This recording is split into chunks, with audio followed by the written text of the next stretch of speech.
Alrighty, everybody, welcome to our Theresa Street webinar. I'm Emma Martins, the head of community partnership with Theresa Street. We are a local nonprofit aimed to helping communities in the Southcoast by giving back to them through our fun and engaging fundraisers. This summer, actually next weekend, we have our 16th annual Theresa Street Summer Classic Wiffle Ball Tournament. The Summer Classic is one of our beloved events. It is happening the 13th and the 14th of July at Buzzards Bay Brewery. All of our games start at 8 a.m. on Saturday, so please come out and join us. It's a super fun and competitive event, and we get to do it all while raising money for some incredible organizations. Today, I have the privilege of sitting down with one of our organizations that we get to donate to, the Bridge in Dartmouth, so I would love to take this time to introduce you all to them. Scott, if you would like to introduce yourself. Sure. So my name's Scott Siosik. I'm the rector of St. Peter's Episcopal Church here in Dartmouth, but also the executive director of the Bridge Center for Hope and Healing. Although the Bridge is, here on the campus of St. Peter's, it's totally separate. It's a separate 501c3 nonprofit organization. And the relationship between the church and the Bridge is just that the idea to open this up back in 2017 kind of flowed out of what we were doing as a church at the time to really care for everyone in the community. So delighted to have this conversation with you and to enable you to learn a little bit more about our mission. Awesome. Thank you. Sarah? Of course. So I'm Sarah Katz. I don't work at the Bridge. I'm actually a clinician in private practice. So I see primarily children ages 5 to young adult 26, but I do see people up to age 30. And I've lived in Dartmouth my whole life. So after working in Rhode Island for a bit, I decided to open up my own practice in Dartmouth so that I could serve my community. Nice. Carla? Hi, I'm Carla Moe. I'm an LICSW clinician here at the Bridge. I work with adults and older adults, but here at the Bridge we also do a lot of work with children and teens, wide range. Awesome. Well, before we start and dive into the Bridge a little bit, I'd like to ask Sarah if you could explain some of the mental health crisis that you are seeing around the South Coast, specifically in our local area. Sure. I think that a lot of data just kind of naturally reflective where we are. I think Massachusetts is a pretty liberal state, so we have more access to mental health, but in general, there is just a shortage of therapists. So a lot of times when I'm getting calls, it's from people that are saying, I've been looking for a therapist for, 6 months and no one's taking anyone. Can you see my child? I've been full since last year.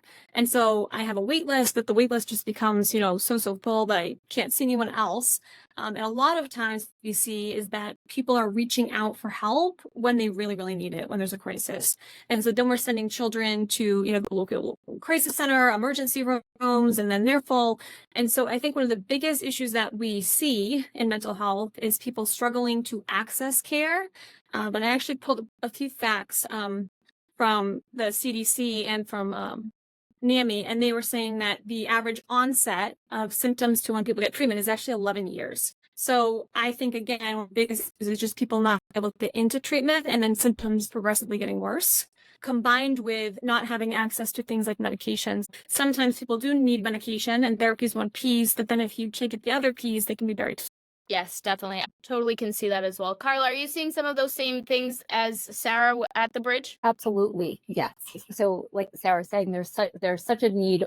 Most of the people that we talk to have said, I've been waiting, for so long. And we know that it's so hard when people are struggling to then have to, not know when they'll be able to get in to get help, to see somebody. So I do think that finding a prescriber is difficult. So then that piece is difficult. The other challenge also is that based on people's insurance, if there's a client that we're working with, a person who needs a higher level of care or additional support, based on insurance, they're not able to get into a group or a day treatment program. And so that's been a challenge as well.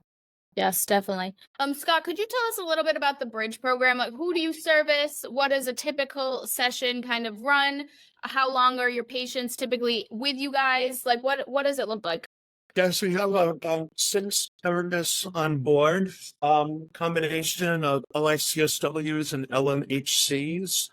And when we first opened this back in 2016, my initial vision was I would primarily be seeing adults, people in their 40s and 30s, right? That the pandemic really shifted a lot of that. And after the pandemic, we have seen an incredible increase. I would say over 50% of our client base right now are people under the age of 20, conserving a lot of young adults, getting a lot of UMass Dartmouth students because the counseling center there seems to be overtaxed. But the majority of our clients right now are children and teens. One of the things that we are always doing is just looking for new and creative ways to be able to respond to the needs of that population. And one of the things that we're doing during the summer is we received a grant to be able to offer a program. I think we're doing 8 sessions called Healthy Minds, Healthy Bodies.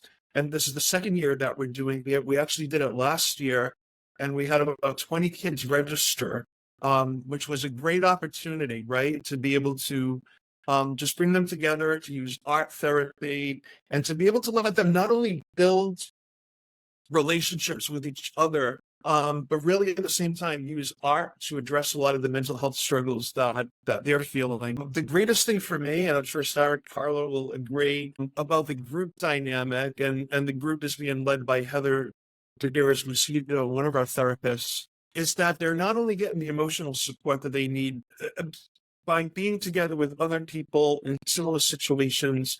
They begin to realize that, listen, I'm not alone, right? I'm not the only one struggling with what I'm struggling with. There are all these other people my age who are here. And I think that helps to kind of validate that, that other people struggle with what they struggle with.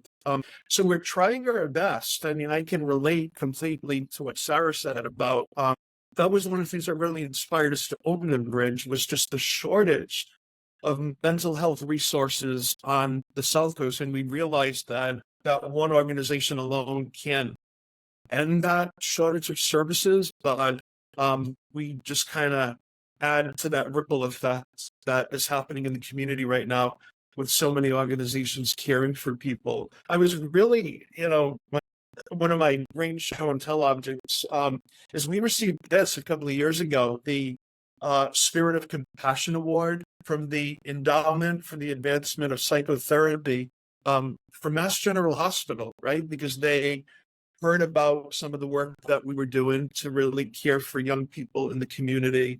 And people of all ages, The typical stay is just all over the place. I mean, we've had people here for an incredible amount of time, and we've had other people who may come in.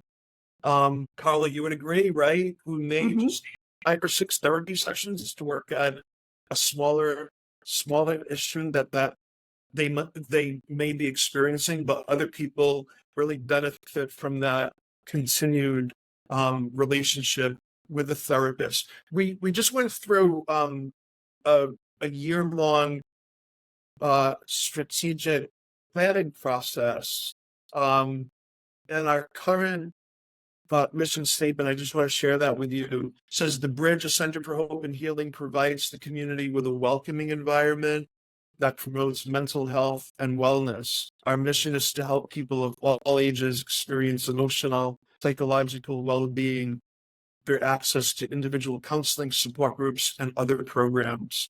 We're trying to strengthen the other programs because during the pandemic, the other programs kind of went to the wayside, right? Because they involved a lot of in-person gatherings. So we used to do a lot of holistic opportunities that would kind of be add-ons, right? So people would come to the therapy session, and then we would offer things like, gong baths and energy healing opportunities. We're hoping to revisit some of those. We had a yoga group, we had a meditation group. So we're hoping in the next year or so to be able to get back into offering some of that. So it'll be a more holistic approach as well, which I'm excited about. That's awesome. I love the idea of bringing the kids into these group art therapies. I know as a 5th grade teacher, it is really mind-blowing what the kids are exposed to at such a young age. And they are essentially dealing with a lot of the same things that, you know, I deal with in my mid-20s. So it's really important for them to kind of see that they're not alone in these feelings. And what you guys are doing is so incredible. I'm also thrilled to hear about these different types of programs, like the yoga. I know they're all very into like self-care and all of that stuff. So these programs sound like they're the perfect start for that. And I'm looking forward to seeing how they grow. And one of the other exciting things I just want to mention briefly about young people is one of the things that we have received some grant funding for is just to be able to create some programming here. And that came out of the strategic plan specifically for LGBTQIA youth, which is really, really important. So as we have the welcoming symbols all over the place, and I really, you know, didn't think it had the impact that it does, but so many young people come in and they just say, hey, thanks for putting that flag out there, and thanks for these welcome, you know, images all over the building, because it really helps me to, you know, to feel that this is a safe place to be able to come into. So that's something that I'm personally really passionate about as well. Can I share one statistic about that actually? So suicide is actually the third leading cause of death among youth in our country, and members of the LGBTQ community are 40% more likely to attempt than straight youth. So with you guys putting that flag up there, I think it does say like, come in here, we want to help you, don't wait any longer, which is so important. And it's very important for me too, always to have on our team clinicians from the LGBTQ community as well. So that's very important to us. That's incredible. Scott, could you talk a little bit, or Carla, could you guys talk a little bit about how the funding that we will be donating to you guys is going to help you? So the funding, we're tremendously grateful. You know, I think in any budget of any nonprofit organization, particularly a nonprofit that began before the pandemic and then navigated through the pandemic, right, which was a real sign of strength that we were able to make that through. You know, but I still think for any nonprofit organization, a big chunk of the budget either comes from grants or personal donors, right, to help to support the overall mission of the bridge. So this particular funding, we're hoping that if there aren't any specific programming requests attached to it, that we would be able to continue to use this money to support the general operations of the bridge, which would mean continually to continue onboarding new clinicians to be able to really help us to meet our specific need of responding to the needs of people in the community who are just coming to us, right, for help navigating through anxiety, depression, and bullying, life transitions. We do a lot of grief work here. A lot of the work that we're doing with our young people, a lot of that is centered around grief, losing a parent, a grandparent, losing a sibling. A lot, when we opened this, was geared toward the opioid crisis, right? Children losing parents. So we're hoping that it would just really sustain and help us to continue to grow to a place of full capacity, right? That this place, every room is running and providing care for people all throughout the week, you know? That's awesome. And Carla, do you guys offer in-person and virtual sessions? We do, yes. Yep, we have most of the people who we are seeing are in person, but we definitely provide telehealth also. Yeah, we do a combination of both. Awesome. Yeah, we're doing a big push on, you know, I mean, I love telehealth. I think it's wonderful, but there's nothing like building that in-person relationship and human connection. I mean, I don't know. It can take place on telehealth, I think, right? We're able to make meaningful connections. There's just something about that in-person gathering. Telehealth is great, right? I mean, it extends the possibilities of people who may not be able to leave on their lunch hour, right? And may just be sitting somewhere quiet and engaging that therapeutic session, right? From wherever they are. But we're also finding a lot of people are really looking for those in-person sessions as well, which is important. Yeah, and I think telehealth has been very helpful also with, you know, people who don't have transportation and don't live, in the area and are still able to access services. So that has been a positive thing also. Yeah. So I always like to end our calls by asking you guys how the community can help. Like if I'm a local just watching this because I love Theresa Street, how can I help you guys aside from donating? What types of things can I do to better support you, better support your practice, your field, and just really overall just help to make our community better? I think one of the things that's most important to me, and I think it's happened, Sarah and Carla might be able to help strengthen my answer a little bit, but I found since the pandemic, there has been a radical change in the stigma that had previously been associated with mental health services, right?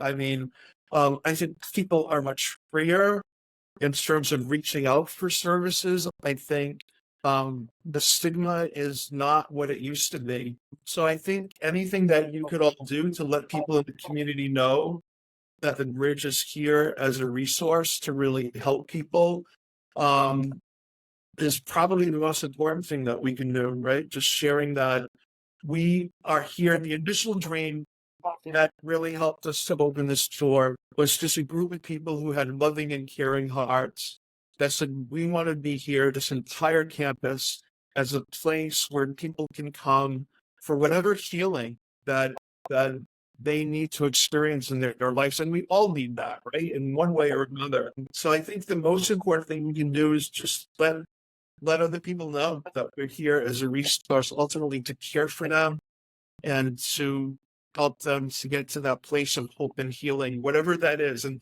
that's different for everybody, isn't it? Right? Definitely. Carla?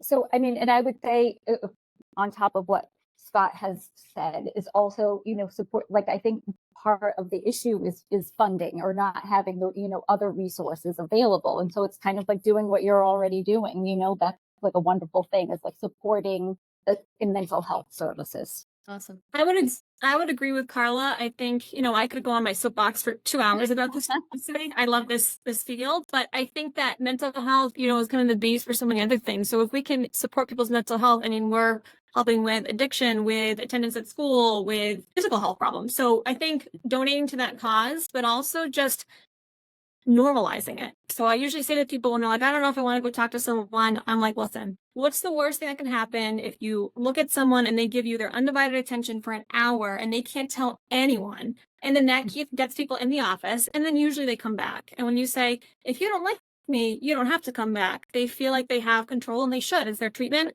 So I think just normalizing it really gets people started on the idea of therapy as being beneficial. And the things that matter most, right? The things that matter most in the world are often the most difficult to fund sometimes, right? So, and I agree with what you said.